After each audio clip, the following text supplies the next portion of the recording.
into double digits on the Belleville Sens podcast as we hit episode number 10 of season 2.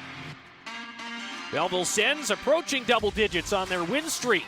While they're one off a franchise record, first of all, they've won 7 in a row.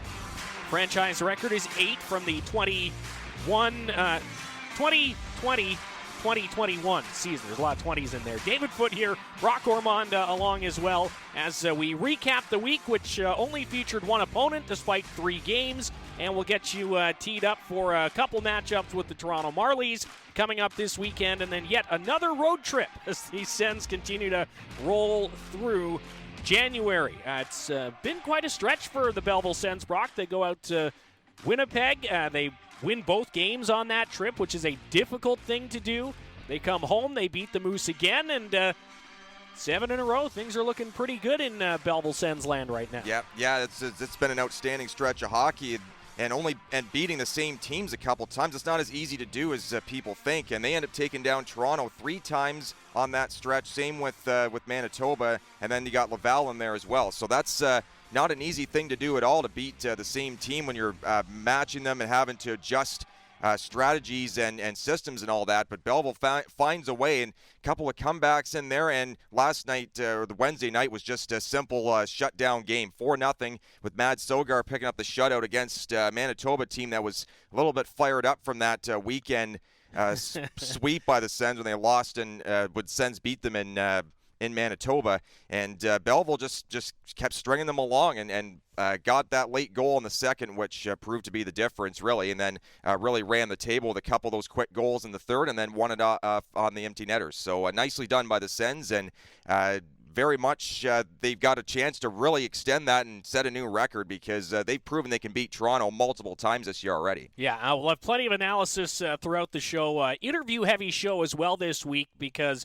when we were in Winnipeg last weekend, I had a chance to sit down with Garrett Pilon's father, Rich, who is a kind of a cult hero in the New York Islanders organization and a tough guy back in his day. So we'll have a pretty wide-ranging interview with him. We'll talk about some of his run-ins with some pretty big names back in the early 90s to early 2000s, and we'll talk a bit about what he's doing now, actually helping indigenous kids up in the northern part of the country, and really neat what he's doing with them. So that's coming up on the show this week. Also, we'll speak to a couple of players, a couple of All-Stars. The Belleville Senators representatives for the 2024 All-Star Classic presented by TechCU out in San Jose have been announced. Angus Crookshank and Max Guenette. We'll hear from both of them on this week's show to get their reaction to the news.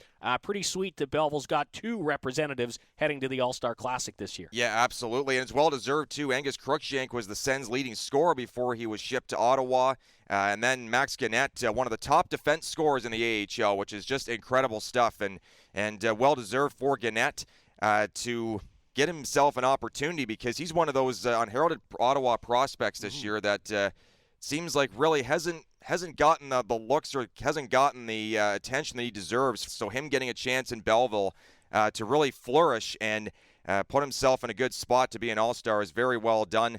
And brilliant job by Angus Crookshank, too. He's back in the lineup, and that's a perfect timing for him to come back to Belleville when the Sens are rolling. They're heating up. Yuri Smekel back as well, and Angus Crookshank wanting to try and keep his points lead afloat here against these really good teams in the North Division. And he comes back, and all of the work that he's done in the first few months of the year have earned him that All-Star nod for sure. Yeah, so more on the All-Star Classic presented by TechCU. We'll hear from, again, Garrett Pilon's dad, Rich, coming up in the program, and lots of analysis as well. Let's talk about this win streak a little bit. It's been a couple of years since Belleville's won this many games consecutively. Again, the franchise record was 8, set back in the we'll call it the Ottawa bubble or the Canadian bubble, just on the tail end of the pandemic there. And since then, 5 is the most that the Sens have been able to string together until now.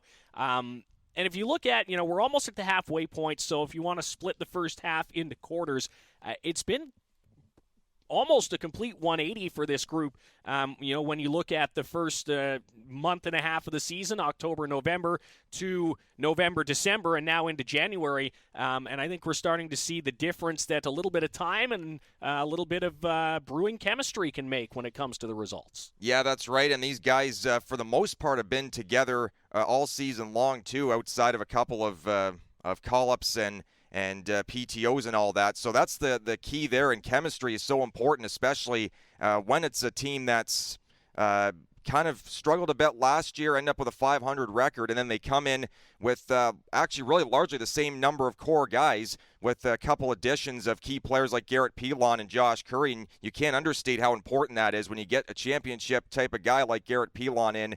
And we've talked about him a lot this season and how just a positive, calming influence he's brought to the dressing room. And that's really helped make the Sens into a very dangerous opponent in the AHL. And all of a sudden, they're a team that nobody really wants to play because of how difficult and even in the games they've lost, they've been tight. Those games in Cleveland before Christmas, they lose by a goal in one game, but it didn't feel like Cleveland had one over on Belleville. So that's the biggest thing, is even staying competitive in games that maybe you're on the road in, you're in a tough, intimidating building, and you don't have a whole lot of not necessarily confidence, but you just have a tough time trying to get through and win against teams like Cleveland, who are leading the AHL North right now. So Belleville has really gotten its systems down pat thanks to the work of David Bell.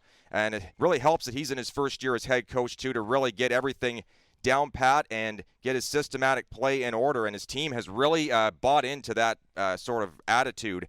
And it's been working out. As you can see, it's the results are plain to see right on the division table. 7 wins in a row, and very much like you and Tim talked about in Wednesday's game, first place very much in reach by the time March rolls around. Yeah, as of the recording of this program, which is Thursday, January 11th, Senators were 2 points back of second place. That's it. Syracuse Crunch, and only 9 points back now of first place Cleveland. Now, unfortunately, the Senators won't have any head-to-head matchups with the Monsters where they can, pick up extra points, so to speak, but a lot of divisional games coming up. They see a lot of the Syracuse Crunch in February especially. So, the next month and a half of the season is going to be pretty critical for this team in terms of, putting themselves in the best possible spot come the stretch drive in March and April. That's right. Those points against Syracuse especially are critical because they don't play Cleveland the rest of the year, so they pretty much have to take any points they can from the North Division, which includes Syracuse, Toronto, who's coming up for a couple more games. They've done the job already, and now it's just about continuing to push on. You can't rest on your laurels, can't get complacent.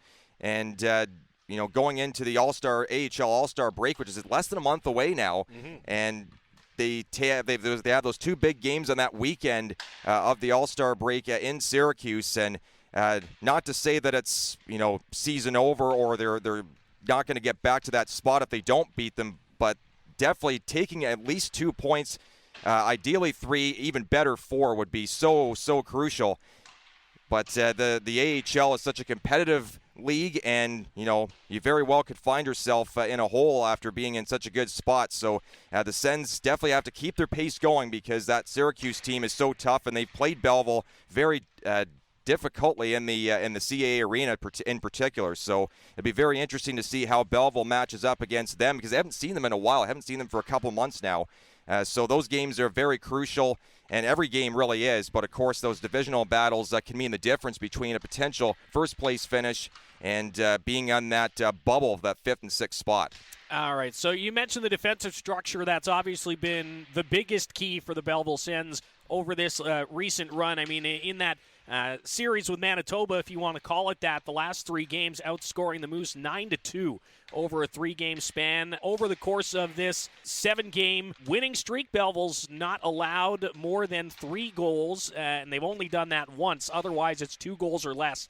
It makes it really easy to win hockey games when you're keeping the puck out of your net, and as much as the defensive structure has been a big piece of that, How about the goaltending for this team right now? It's been a tandem effort. Matt Sogard and Kevin Mandolese have been splitting the duties.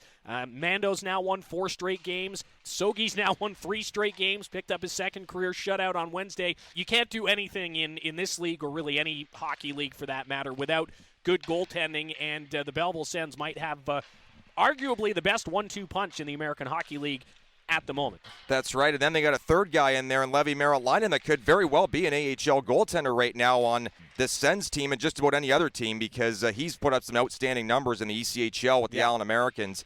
But absolutely, defensive structure can help, but if you break down, which can happen over the course of a game at least 3-4 times, then the team can't really get their system in place, or they can't play strong defense. Sometimes they break down, and that's why your goaltender's got to be there. And Matt Sogard and Kevin Mandolese have been there. Sogard was the one that really kept the Sens in position to win over the course of almost 2 full periods against Manitoba on Wednesday, and allowed Belleville a chance to finally break through on a rebound, and that's all it takes. And those two guys, like Matt said, he's just staying within himself. He's not trying to overdo it. He's just trying to play within his system and play within his own head to just keep himself focused, and it's worked out. It's paid off immensely for him, and very much threatening to take a job in Ottawa potentially as early as next year.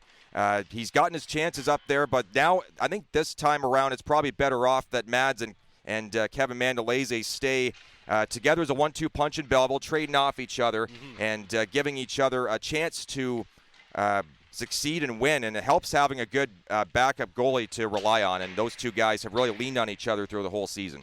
If you look back at the franchise-long 8-game win streak from May 1st to 19th, 2021 in the bubble, it was basically all Matt Sogard. He picked up 7 of those 8 wins. Kevin Mandolese earned the other, and guys like Cole Reinhardt and Angus Crookshank and a bunch of others were a part of that team, so it's a feeling that they're not unfamiliar with. It's just been a little bit since they've been on a hot streak like this, and hopefully they can keep that going here against the Toronto Marlies this weekend. We'll have more on this weekend's game.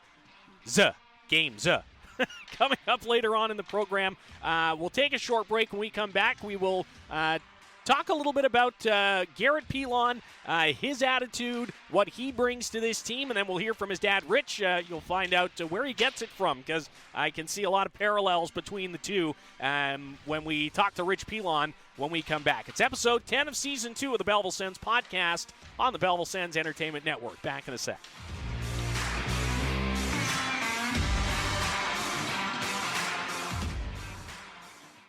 Make this year your home hockey team's best one yet. Cheer on the Belleville Senators. Go Sens! Back the other way on a breakaway, and he's stopped by Mandolese. Saturday, January 20th, your Sens play the Laval Rocket, AHL affiliate of the Montreal Canadiens, for Bell Let's Talk Night. Help kick off a new year of action for mental health. More in 2024 with your Belleville Senators. See BellevilleSens.com. Go Sens, go!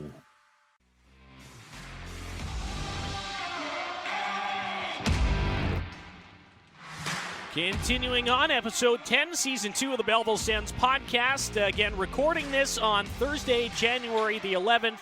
The guys are starting to file out of the dressing room for practice after shutting out the Manitoba Moose.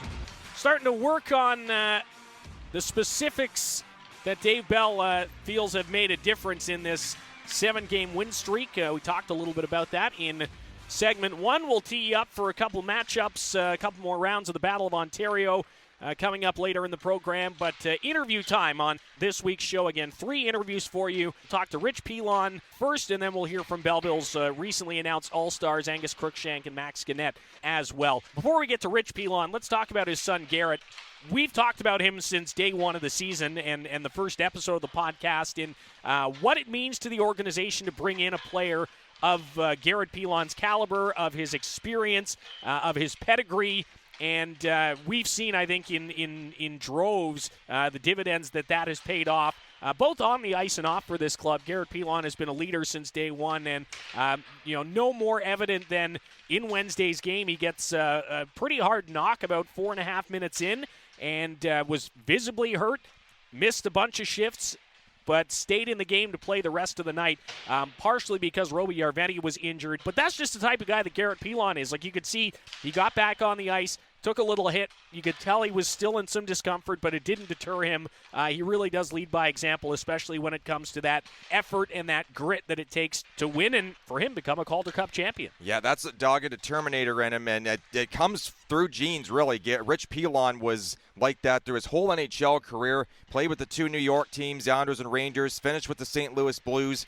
You can just look on YouTube and see some of his fights and see some of the hits he's thrown. He was an absolute animal out there when he played.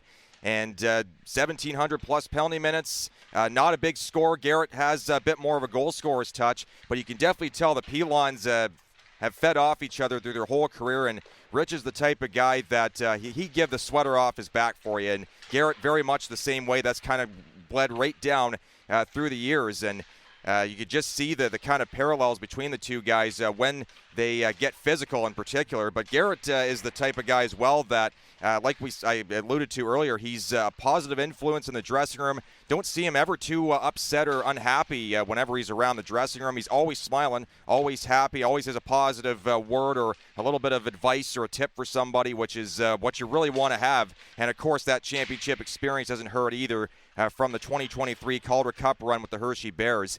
And to have him go back and earn his ring and see the banner raise on the season opening night back in October in Hershey, that's what dreams are made of right there. And for Garrett Pilon, he's brought that right in here to Belleville and showing, like you said, David, why he is one of the Belleville Sens fan favorites. And talk to any fan around here and they say, Garrett Pilon, I love watching him play. And for that very reason, he's the type of guy that never takes a shift off. And even when he's hurt, he still finds a way to get in the corners along the boards and bang bodies and get a little bit grimy to try and help his team win. And that's what you really want to have on this team. And like you said, there are some differences between him and his son, of course. They do play a little bit of a different style of game and, naturally a different era for Rich Pilon, whose 14-year NHL career spanned from the late 80s into the early 2000s. He had some run-ins with some of the biggest names in the game, legitimately the biggest names in the game at that time, and he'll share some of those stories with us right now on the Belleville Sens podcast. This is Garrett Pilon's father, Rich, the longtime New York Islander. Thanks for taking some time, Rich. Yeah, thanks, David. Thanks for having me. Looking forward to this chat, and it's the first time, so looking forward to it. Yeah, absolutely. It was a bit of an adventure getting up here, so I'm glad we're settled in and we can chat for a few minutes. Good to go. I mean, it seems like a silly question. What brings you to Winnipeg? Nice to get an opportunity to see Garrett play relatively close to home in Saskatoon. Yeah, it's kind of, I think, when we talk for ourselves being from Saskatchewan, the drive is about 6.5, and it's not like we're going to that far away or anything like that. Yeah. So, it's a commute that we're willing to do, and obviously haven't seen Garrett a lot, so it's an opportunity to see not only Garrett, but see the team live. Yeah, is that challenging, I guess, to try to follow him when he's so far away from home? Because he has been for a while now. Yeah, no, I think just with, everything's gotten better on the TV sides, and so the networks are doing a better job. So, the games in the AHL, even there's good feeds that you can watch the game very well instead of having to be, it's nice to come and be live because you can see the whole ice surface. And actually, one of the things I noticed yesterday, even in the game, that, because of when you're watching on TV at the AHL level, the cameras, you don't have all the camera views that you really get at the NHL level. Yeah. But when you watch it live here, there's, to me, like the step from, everybody talks about the step from the AHL to the NHL. I don't, for me, the step is not, when you watch it live, the game is fast. Yeah.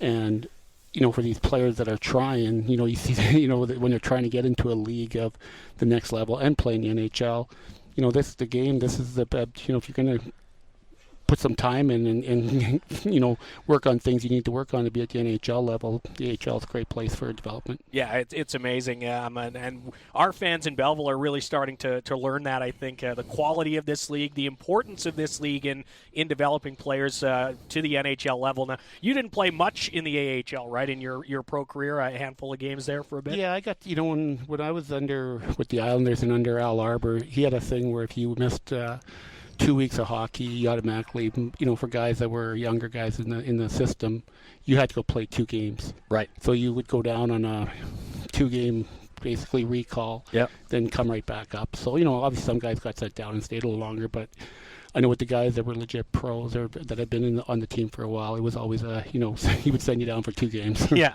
Well, he was superstitious too, so. Yeah, well, a lot of guys are, right? Yeah. Man, you played 12 seasons-ish in with the Islanders and a couple seasons with the Rangers as well, right? Yeah, like I had, I went from the Islanders to the Rangers. I think, roughly about 12 with the Islanders, and then 2, a year and 11 and a half, and then a year and a half with the Rangers. And then from there, I went on to St. Louis, but played only a handful of games because of injury and just other things that I kind of gotten into. So. Yeah. I was doing some research last night, and I typed your name into the old Google, and some interesting stuff popped up, I got to say. I mean, you had some run-ins with some pretty big names in your time. I did. Yeah, I did. I had, I look at some of the things that happen. I always feel like, because I do a lot of stuff up north with northern kids and, trying to give back and give them the, kind of tell your experiences that hopefully they can learn from the wrongdoings of myself. And, some of the things I always go to just Google me. But then I'm like, make sure to check out all my goals first. Yeah, that's what I tell them. And then they come back and they're like, what goals? Yeah, I had 9 of them. I said, my joke with them all the time is that, I got 9. How many do you got? Yeah, that's right. Right. Hey, some people, obviously don't even get a shot. So but I had some stuff that happened. Like, probably the most is probably with Kevin Stevens and Mario Lemieux, right? Yeah. Kevin was just playoff hockey, and at the end of the day, he kind of was taking a run on an icing on me, and he hit my visor, and all of a sudden he's the falling of the ice, basically he smashed his face up pretty good, and Mario was just. I was playing with Darius in that game, and it was, I think, about 12 minutes in, we were down 4-0, and Darius and I were playing against Lemieux, Yager, and Francis, and we were -4. Yeah, as you probably would be against those guys. 2 of them were my guys. So that, when I flashed Mario go by the bench, it was just my frustration. Sure. And then he came at me, and then I decided, I need to get out of this game anyway, so I'll have to make it a good one. I don't know what I would have gotten in this. Well, yeah. Like, going in a stick swinging contest like that, where I was swinging the stick, he was protecting himself, but... it probably would have got quite a few games. Hey, well, I mean, you played the role and obviously well enough to have a decade-plus long career in the league. I'd imagine you saw Boko get into his scrap here last night. How'd you feel about that? Oh, I think it's good. Anytime you get 2 tough guys, you know, and they give each other even the pat on the back, on the head after a good fight. There's nothing wrong. Some guys will say, "Oh, why did they do that?" It's just listen. The game is played on the ice between periods. Leave it there. Yeah. You know what I mean? There's things you do for your team that, once I put on the jersey, and if you're a friend of mine, you're not my friend for that 60 minutes. Right. You know what I mean? I'm a teammate of my team, and I think, watching a guy like Imama do what he did yesterday, he's a hard-nosed player. Yeah. He knows his role. And good on him to step up when he has to. Yeah, and I think there is still room for that type of player in the game. Obviously, I think the skill set does have to evolve a little bit, but the physicality, the toughness, that's never going to leave the game of hockey. No, and when you look at the games, like when you have these back-to-back games or 3 in a row, you're craving a little bit of a rivalry already. Yeah. You get a little bit of guys are in each other's faces, and that's the fun part of the game, right? That's the game within the game, right? And that'll never, to me, it will never leave the game. It'll always be here at some extent. You're watching the game go and things come back. You hear, even Kevin Bieksa talking about certain things that are happening at the next level. It happens here, right? Yeah. You want to be able, the instigating rule does make it a lot harder for guys like those guys to put guys back in their place. Yeah. So you got to find to be a little bit more creative. Yeah, for sure. We're chatting with Rich Pilon, the father of Garrett Pilon. Let's talk about your son a little bit. Obviously, first year here in Belleville, and we had heard a lot about him in coming to the Senators, and everything that we'd heard is kind of ring true. He's just such a good teammate. He's been an excellent two-way player for this team and a leader. How have you kind of seen him develop over the years? Just kind of what you just explained. He's always been a 200-foot player. I think the opportunity that he's gotten here in Belleville, I think he's, it's like anything when you come to a new team, you're trying to find your place, right? And he's, that's what he's kind of done. He's had to prove himself to the coaches and everybody else. So the opportunity for him is that, when I watch him play here, he's always been a good penalty killer, but he never got that opportunity in Hershey because he was always in the power play. Right. Here he's getting, and for him to get at the next level to make that step, he really has to be on the PK. He has to know that he's trustable, and and that's what he's put himself in a position like that. So good on him. Yeah. Well, what was he like as a young kid, a young player growing up? He was, Garrett was very small. So he was like the guy from, when he was like little guy, he was, I think when he got drafted to Kamloops, he was 5'2". Right. And we were like, I also didn't want him to get drafted, but I knew how bad he wanted it. He was so small. Because I thought he's going to get hurt, right? Right. And going into a camp at 5'2", but he's kind of, he grew it to, he started to grow, and he's probably he's 6 feet now. I mean, he's at the size that he can go out there, and he's played a little bit more physical this year. But as a young player, he was always the guy, right? Yeah. So then when the draft comes and everybody grows, and some guys are 6 feet tall, you're still 5'2", and you got to go through the transition to make yourself better in different areas, and that's probably helped him here. Yeah, a little bit of adversity, I think, goes a long way when you're a young player like that. And like I say, he's just been such an excellent fit here. We've been so happy to have him on our side instead of playing against him, which we've had to do in the past. You mentioned that you spend some time up north. How do you spend your time in retirement now? What I do is I work with horses, and I bring. I do horses and hockey, so a lot of the northern communities, I'm Métis descent. And because of that, when you go up north to, some of these places, the communities are 1,400 to maybe 2,000. Some are even really small. Yeah. And what I do is I do a talk on basically life choices, because, my sobriety now of 19 years, when I came out of the league, I went through addictions, and I had to get my life straightened out. And so I just kind of go and tell my story. Hopefully it's, you affect that one person that's going to hear your message and put them on the right path, and hopefully they can help somebody else down the road, right? And the horses are more of kind of filling your cup with joy. Right. Because they don't see a lot of the horse stuff up there. So I got a horse and a wagon and carriages where I put these young people on there. When you go up there, it's hard to explain. We're in the, where we are when you go to the north, there's not a lot up there. Right. So when they see horses, wagon, it's fun, it's joy, it's kind of filling your cup with some fun. After getting the serious talk about, hey, life choices, then you jump on the wagon, and it does create a bridge with a lot of the kids to kind of open up towards me. It's so important to I guess, engage with the youth and especially bring those opportunities to people who don't get them, basically. Right? That's basically it, right? And, even our tournament, we're doing a tournament in April 19th to the 21st, so the first ever Louis Riel Cup. And that whole tournament is about reconciliation. Mm-hmm. So a lot of times we have like the native tournaments or the indigenous tournaments in Saskatchewan, and you have to be from a reservation to be part of that team. Mm-hmm.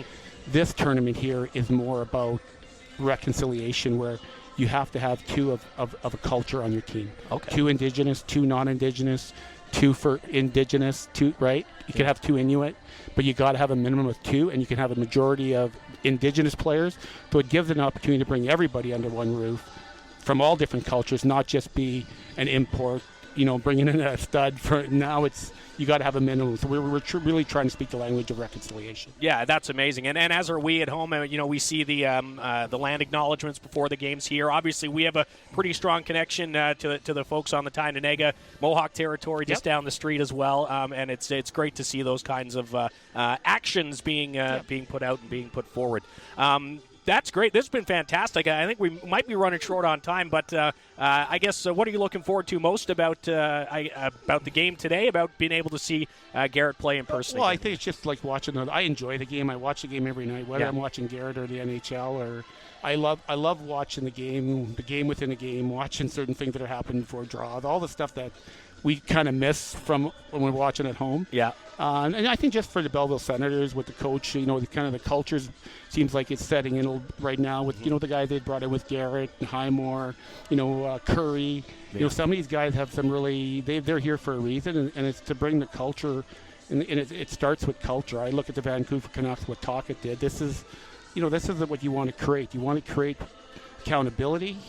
You're not just going to be handed something. You got to work hard for it, and you got to deserve it. And if you're not going to deserve it, other guys are going to take your spot. That's the way the world runs. So, yeah, and the culture certainly is coming in, and like we say, Garrett's been a big part of that, and naturally the parenting is a big part of that as well. Thanks so much for the time, Rich. Really do appreciate it. Yeah, thank you, Dave. Thanks for having me, and have a good game yourself tonight too. So there's Rich Pilon, and Bill, what a great conversation. Again, pretty wide-ranging, and like we said before the interview, you can see where Garrett's a little bit of a chip off the old block. Yeah, absolutely, and very interesting guy, too. You think of all the stuff he's done in the NHL. Very interesting to hear him talk about reconciliation between Indigenous communities, non-Indigenous communities, to be able to play hockey together and just forget about your troubles for a couple hours. And Rich Pilon did his job, earned his bank in the NHL with the Islanders, Rangers, and Blues, and then he goes and helps out people who maybe aren't as fortunate, or people who have been struggling in communities that are a little bit hard up. So great to see him do all that stuff, and definitely Garrett gets his generous, charitable spirit from him as well. Always out there in the community with the kids in school, with the old folks home, with everybody, like just retirement communities, just helping out wherever he can, and that's where he gets it from. And nice to see Rich get a chance to see his son for a couple games last weekend, which he doesn't get to do very often, being from Saskatchewan. Yeah, absolutely. Thanks again to Rich for the time. That certainly was a good chat. When we come back, we will talk AHL All-Star Classic presented by TechCU. We'll hear from Belleville's two All-Stars, Angus Crookshank and Max Guenette, as episode 10 of Season 2 of the Belleville Sens podcast continues.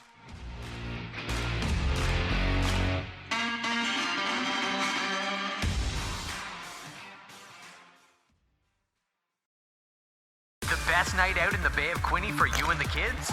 That's the Belleville Senators Family 4-Pack. The night with the best value. 4 white zone tickets starting at $100. Plus, choose bonuses from either the CAA Arena concessions or the locker room store. That's more for 4. Get full details on the Family 4-Pack. See the ticket hub at BellevilleSens.com. The best night out in Bay of Quinte with Quinte's pro hockey team, the Belleville Senators. Family 4-Pack. Excludes games against Toronto.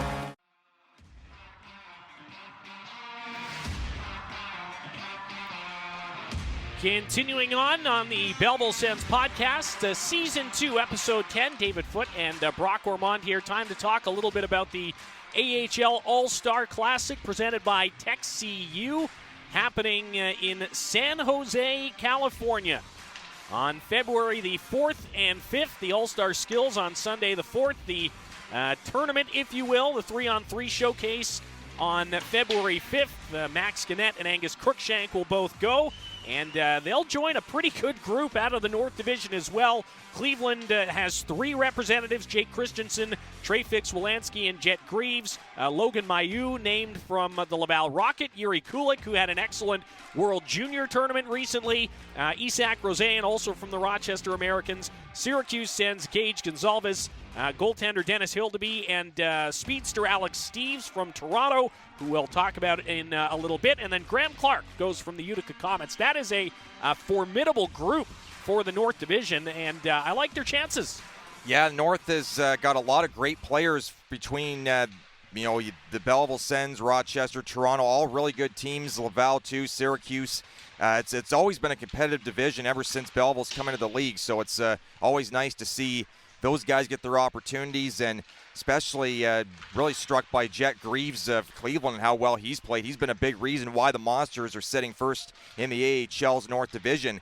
And, of course, mentioned Angus and Max, how well-deserved they are. They're full value for getting a chance to be an All-Star because of the efforts they put in all season. And there's quite a few Belleville Sens that really could be All-Stars, including one or both the 2 goalies. Of course, there's only so much room they have, and so we'll call them honorable mentions. But very strong-looking team for the North, and I do like their chances in the AHL's All-Star Classic. Yeah, they're going to be a real competitive group, and hopefully they'll have some fun too out in San Jose, the home of the Barracuda and the Sharks. They will, I would imagine, have some fun. It's going to be pretty wild travel because you mentioned those 2 games in Syracuse on the Friday and the Saturday, the 2nd and 3rd, and then the guys will have to hop on a plane out to San Jose for just a couple of days. Let's hear from them about being named All-Stars. Angus Crookshank first, again leading the Belleville Sens in scoring. He was before he left for the NHL, made his NHL debut, scored his first NHL goal, and now he's back and still leading the Sens in points. So he's our first AHL All-Star to hear from on this episode of the Belleville Sens podcast. It's Angus Crookshank. with Sens forward Angus Crookshank just back from Ottawa and recently named as an American Hockey League All-Star for the first time in your career. Congratulations, first of all, on all the accomplishments of late. Thanks, buddy. It's I'm pretty honored by kind of everything that's happened the past couple weeks. It's been pretty cool. Yeah, I've had some questions lined up for you for the next time we got to chat, but I'll save some of them maybe for an extended interview. Let's just talk about generally the experience in the NHL, what you maybe learned over those couple of weeks, and maybe what your favorite part of your first recall was. It was pretty special, right? I mean, being able to play your first game in a building like Vegas, that was pretty nuts. I got to be honest with you. Playing in front of that atmosphere and having like my family there was pretty special. Biggest thing I learned was probably just, it's the margin for error in that league is so small. Although there are parts where like everything is so systematically sound, but at the same time you make one mistake more often than not, it's going to be in the back of your net. So that margin for error is just razor thin. Did you feel like your American Hockey League time had helped to prepare you for your NHL debut at least? Yeah, for sure. I mean, the coaching staff here has done a great job of harping on me, as you see, on a daily basis about my details. But I mean, as much as it annoyed me to no end at the time, I can see why Bellzy cared so much about it, and I can't thank him and the staff enough for it. What's it like? I guess learning from that coaching staff that's there right now. Jacques Martin's a pretty legendary coach and has a lot to pass along, and obviously having Alfie on the bench as well must be pretty cool. Yeah, it was interesting to see how Jacques kind of operates. He's so even keel on the bench and calm, where nothing, no matter what happens in the game, nothing bothers him. And it's actually kind of cool seeing it as a player. It's like, okay, our coach isn't freaking out, so why should I freak out? And Alfie's just so intense. I mean, you see that competitor just come out as soon as the pucks drop. It's pretty cool to see a Hall of Famer not only kind of teach you some things, but also kind of see that he's still got that edge too, which is pretty cool. What's kind of the message in you coming back to Belleville now? So you get your first recall, now your first reassignment. How do you kind of process that, and what was maybe said to you in terms of getting back to the NHL? Look, I kind of understand how it is. I mean, there's salary cap issues, all that sort of stuff. So unfortunately, us kind of two-way guys, those are the guys that end up more often than not. It's an easier assignment for sure, which it's the business side of things, and it just makes sense, right? So. Feedback-wise, it was very positive feedback. They thought I played well. I thought I played pretty well as well. So just kind of continue to do my thing, have a good attitude when I'm down here, and help these boys stay hot. Chatting with Angus Crookshank. And you're here, and not a bad little consolation to arrive back in Belleville and be named to the AHL All-Star Classic. What's the reaction to getting that news, first of all? Yeah, to be honest with you, I wasn't really expecting it. I texted my dad yesterday that was his name, and he was like, "What?" Which I was like, "Gee, thanks for the reaction, Dad." But it's a pretty cool feeling. I mean, it's the second best league in the world, right? So being chosen by my peers in the league, I'm very honored by it. Yeah, where does it kind of rank for you in terms of accomplishments? Because an All-Star selection is something that some guys never even get to achieve in their careers. Yeah, it's right up there for sure. I mean, it was. If you compare it to the list of things that have kind of happened the past couple weekends, maybe it's a little lower. But in the grand scheme of life, I think it's something that I'm always going to remember too. Yeah. So you're back here in Belleville. This team, as you say, is red hot right now. How can you try to help now support that, help continue this streak? It's funny. I was texting some of the guys like maybe Yuri and I were the issue. We just had to get gone for the boys to get hot. But no, just. You know what? Like, as much as I can do to kind of help these guys, us, I'm here. So help us win and continue to climb the rankings. I mean, at the end of the day, we're wanting to get to the playoffs, right? We want to make a push for the Calder. So whatever I can do, whether it's scoring, whether it's playing defensively, blocking shots, whatever I can do to help, I'm going to do it. You're going to hop into a game here tonight with Manitoba. The rest of the guys have seen them now 2 games in a row. It's probably going to be pretty aggressive, I would imagine. How are you preparing for your return here today? Just keep everything simple, do what I can do, and just like I said, just do everything the right way and try to help us win. Maybe lastly, what do you think it was about your game that got you noticed and selected to the All-Star Classic? Oh man, you're asking me a very egotistical question. I'm not that kind of person. I know you're not that guy, yeah. You know what? I hang my hat on my hard work, my determination. So I think that if I was to put if I'm going to answer that question, I'd probably put those two things. Yeah, I would agree with that. That's good. And again, maybe lastly, you're going to get to go to the All-Star Classic in San Jose. You're going to get to team up with a bunch of the guys that you have to face off against every single game, basically. How much are you looking forward to the experience when we get there in about a month or so? Oh, it's going to be awesome. I mean, I'm also looking forward to seeing some of the players out west because, I mean, being out here in the East, you don't get to see those guys very often. So kind of seeing what other talents in the league, and obviously being able to compete with some of the great players that are in our division, and hopefully win a championship. And your pal Jake Christensen will go as well for Cleveland, so that's pretty cool. Yeah. I was talking with him yesterday, and he told me he got selected. So yeah, both of us grew up playing together since we were 5 years old, something like that. So having both of us play in the same All-Star game and in the same division on the same team would be, I think both of our sets of parents are going to go down, so it'll be pretty cool for them as well. Yeah, it'd be a cool story for sure. Cool to be named. Cool to have you back. Thanks, Crooker. Appreciate the time. Thanks, buddy. Appreciate it, man. So there's Angus Crookshank, and I think the neatest part, which kind of touched on there with him, is that Jake Christensen from Cleveland Monsters is a longtime friend of his. They've grown up playing together since they were really, really young. And as much as it's cool for these guys to go as teammates to have that experience, it's going to be pretty neat for Angus Crookshank. A, on the West Coast, accessible for his family, and B, Jake Christensen, one of his best pals, is going to be there too. It's neat. Yeah, coming from BC too, Angus Crookshank, great to see him kind of have that camaraderie again with one of his old teammates, and getting an opportunity to play with some of the North's best, and that does wonders for your confidence, and it does wonders for your development too, to know who the best players are, or some of the best players are in your own division that you're battling with night after night, and then you go out there and you have a few fun times, couple nice conversations. You get a chance to play around a little, and then you go back and you battle again. So it's nice to have that little break. And like you said, yeah, travel is going to be insane. But Angus Crookshank does have his family close by, just over the way there in BC, and great for him. Well-deserved honor for Angus. And while Angus Crookshank, again, being a leading scorer on the team, just got a pretty good stint in the NHL, is maybe a more expected choice to represent the Sens as an All-Star. Max Guenette, maybe not so much. He's a guy who's basically flown under the radar his whole career, now into season 3 or 4 as a pro and playing every day in the American Hockey League. But what recognition for him as well, because he's a quiet guy, as you'll hear here. Soft-spoken, but no less deserving based on the way that he has played, not just this season, but the last few. Yeah, and he got noticed by Ottawa, being able to get a couple of games last season to play in the NHL too. So if he's not on the radar, it wasn't on the radar before, he's on the radar now. So definitely well-deserved for him. He's a great power play shot, moves well in the back end, closes gaps well too when he's reversing to try and stop opposing forwards from sneaking by on the outside towards the net. Does all the little things right, and Dave Bell loves putting him out there.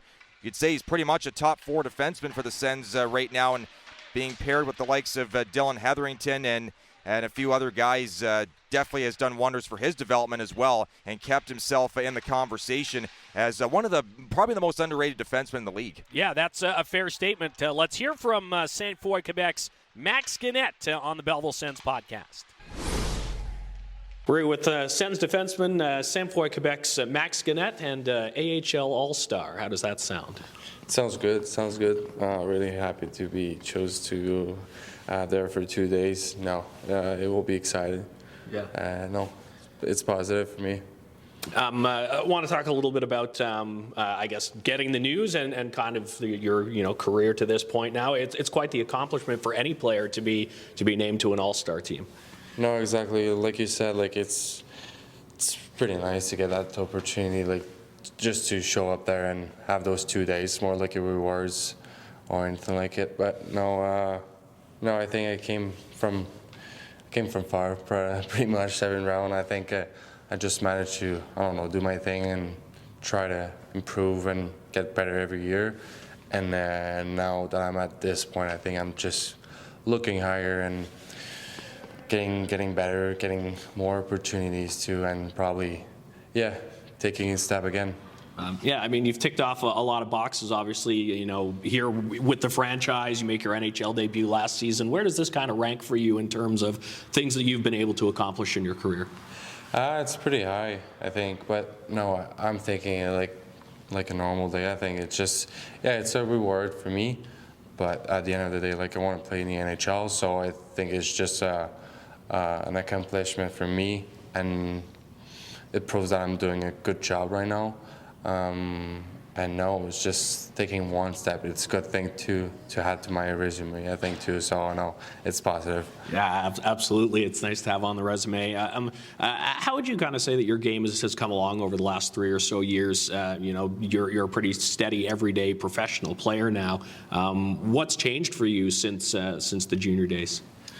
There's a lot of things that changed. Probably more like the off-ice aspects, I would say. Like, it's pretty much a day-to-day routine for me, just to come at the rink and be a professional, just take care of my body, feel good, and like you said, like, it's been 3-4 years that I'm just trying to improve on myself physically, mentally. Like, my ultimate goal is to play up there, so I think just, I don't know, be a better person too could probably help. Yeah, absolutely. Chatting with Sens All-Star defenseman Max Guenette. Still, do you get used to it yet? I mean, it's only been a couple days since it's been announced, but you'll hear it a bunch over the next month or so before you go. Yeah, probably. No, I think I got used to it. Like, it was, I couldn't say it was one of my goals, but ultimately, like, if you play good in this league, you'll get rewarded. And I think I thought a bit about it, and just, no, it's fun. It's fun to get your name called like this. Yeah. It'll be cool as well that we have 2 players going, so Angus Crookshank will get to accompany you as well. You get to kind of share that experience with a teammate. Yeah, exactly. Angus played awesome the first half of the year, and he got his chance up there and scored his first goal, and like he really played good, and I think it will be really fun to be with him there in San Jose. But no, it's good for the organization, for Ottawa, for Belleville to get 2 players too. But no, I think it will be a good year for us. Not a bad time of year to be heading out to California either, early February. No, exactly. I think it will be a little bit more warm than here. Yeah. Have you been out there before? No, it will be actually my first time, let's say, like, South U.S., so no, it's got to be a brand new thing for me. Yeah, it'll be a bit of a whirlwind with our travel schedule as well leading up to it, but it'll be worth it, I'm sure. What event, if they ask you, would you want to participate in, or what do you think you do the best at in the skills competition? I don't know. I don't think I'm the most skilled guy. I'm just, I would say I'm average on everything in my mind. But no, I don't know. Maybe accuracy, or I don't know. It's a hard question. I'd rather them choosing for me than me choosing. For sure. I mean, your assist numbers are up there. The passing is there. So maybe like the accuracy passing, something like that. Who knows? Maybe. I don't know. Well, I think I'll let them choose. Yeah. I asked Angus Crookshank this as well, and Igor Sokolov last year. The unique thing about the All-Star Classic is that you get to kind of team up with some of the guys who you have to battle against every single night around the North Division. How much are you kind of looking forward to that experience? No, it will be good to know those guys too a little bit more personally, I think. But no, just to be around all those guys too. They're one of the best players in the league too. They're all aspiring to play in the NHL too, so we all have the same goal in mind, I would say. But no, it will be fun to get along for 2 days, and we'll see what friendship can we make there. Yeah, short ones maybe even, for sure. All right, I just want to chat briefly about the run that this team has been on. 7 wins in a row, 1 off the franchise record. How is the mood right now? I mean, the guys must be just buzzing. No, the mood is great. It's been a hard couple of weeks, I would say, just with the travel, the schedule. But no, I think the guys they got a good, I wouldn't say a step back, but like, we got a couple of losses around Christmas, a little bit before Christmas, and I think we just managed to find our game to, I don't know, just to play better as a team, play within the system. The coaching staff is doing an amazing job. I think the Christmas break helped too, to just get a refresh, get a little, a different vibe within the team. And I think right now we're just, like you said, I think we're buzzing. We're playing really good. We're playing as one, and no, it's fun. It's fun to play in. And talk to Dave Bell just about the importance of taking a streak like this game by game, not getting too far ahead of yourself. No, absolutely. I think it's just game by game. It's going to be a hard month too, January, so we'll be on the road for a lot of games. So just taking it day by day, taking some rest, be sure to be ready. Be healthy too. We got a couple injuries. Yarventi is out, so I think there's an opportunity for a couple of guys just to step up and prove that you can make a difference in that team. January is a busy month. February is a little bit extra busy for you now with the All-Star game. Max Guenette, Belleville Sens All-Star defenseman. Thanks for the time, man. Appreciate it. Congrats again. Thank you very much, Rudy. So there's Max Guenette, and, again, a soft-spoken guy, real quiet. You can't really hear the excitement in his voice, but trust me, he was smiling all through that interview, and I'm sure he's pumped to get out to San Jose. But neither of these guys, Brock, are looking at that weekend now. They've got the recognition. I'm sure it's in the back of their minds, but there's too much hockey left to play before the All-Star break. And as we talked about earlier on in the show, just too many important games to really let your mind wander that far just yet. No, that's right. And again, Guenette's a good team guy, knows what's at stake, knows that the Sens have a big winning streak going. He wants to keep that going, so he can't look too far ahead. There's still several more games left against tough teams like Toronto and Laval. Then you got Utica and Grand Rapids in the mix as well for the rest of this month. And then, of course, Syracuse that weekend of the All-Star break. So, and it's not a very long break either. It's only a couple of days. So for Max Guenette, just keep on the straight and narrow like he's doing and keep piling the points. He's got 21 so far this year, had 40 last year. And I think last season when he got all those points, got his little cup of coffee in Ottawa, that really opened a lot of eyes from people who maybe weren't quite sure of what he could bring coming from the QMJHL. And he's definitely proved a lot of naysayers wrong in this organization, which is really awesome to see. And those are the kinds of stories you love in sports, is the underdog. Yeah, much more from those two guys coming in the next few weeks leading up to the AHL All-Star Classic presented by TechCU. Some exciting stuff on the content front planned as well, so looking forward to that. Again, you mentioned Toronto. The Sens are in Toronto on Friday, home to the Marlies on Sunday in what's expected to be a sold-out CAA arena. And it's a Battle of Ontario clash between two teams trending in the opposite direction. Toronto Marlies have lost a bunch of games in a row right now. That's probably going to put a little burr in their bonnet when they meet the Belleville Senators, a team that has just given them absolute fits this season. Belleville's been so good against Toronto. Yeah, they've taken points from every single game this year. Even the game they lost back in October here at CAA Arena, it was in a shootout. So that's the type of thing that really sticks in you for a long time. And for the Toronto Marlies, they're just wondering what the heck has to happen to get a victory against the Belleville Sens. Belleville has played them so tough, and they even came back against them right before the new year, down 2-0 in the third, come back, tie it, and then win it in overtime on a Cole Reinhardt goal. So that's where Belleville's persistence and their tenacity pays off. And for the Toronto Marlies, coached by John Gruden, they're a well-coached team, really. They're a good team. They're maybe starting to get a little thin now with the amount of guys that have been traded over the last couple of years to help boost the Maple Leafs at the trade deadline. Mm-hmm. But they still have a lot of great players. Like Joe Blandisi is one of the better AHL players in the league. You got Ryan Teverberg, NCAA guy. Alex Steves, who you mentioned, is an all-star. He's got a lot of speed and can really send guys into fits on the defense. And he's done that with Belleville. He scored a couple goals against the Sens this year. A lot of just a great depth, really, for the Marlies, and they have a lot of players every single year. The only problem is sometimes it can be a burden on them when they have to try and get too many guys in the lineup.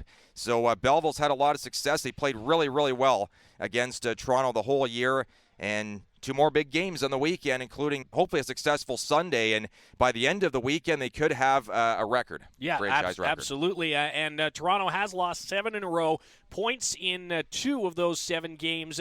Their home game Friday against Belleville is their last for 9 games. They hit the road for a 9-game road trip. I assume the boat show or something is coming into the CNE grounds where Coca-Cola Coliseum sits. So I'd expect the Toronto Marlies to be really, really tough as they usually are on Friday. But I also expect the Belleville Senators to bring the confidence, the grit, the determination, the work ethic, all the things that have led to these results to this point into Friday as well, because they're going to want to keep this streak going.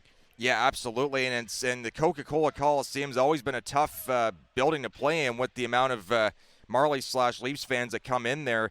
But Belleville has the somewhat of an advantage as well, only being about a couple hours away, which means that more of their fans can come up and support the group, which they did just before the New Year, that December 30th game that ended with Belleville making that comeback overtime victory. So that really helps, and the big thing is just not getting too far ahead of yourselves. They've had success against the Marlies, lots of it this year. But everybody knows sometimes the scales can tip the other way if you're not careful. So the Toronto Marlies will definitely be pushing the paces and giving Belleville a hard time. And the Sens, if they could steal 2 victories away this weekend, they are going to be absolutely beaming with pride. Again, Friday the 12th, depending on when you're listening to this episode of the podcast, is the first of those 2 games. Sunday the 14th here at CAA Arena is the second. I think it's like less than 30 tickets available right now, so head to Ticketmaster.ca if you're looking to get tickets to that game. We will tee you up for January 20th, which is the next home game for Belleville. The only other home game after Sunday in the month of January, that's Bell Let's Talk Night. So that's going to be a fun one for sure. Big weekend coming up. You can tune into all the action on the Belleville Sens Entertainment Network or AHL TV, and we hope you do. With that, for Brock Ormond, David Foote, thanks again for listening. We'll talk to you later.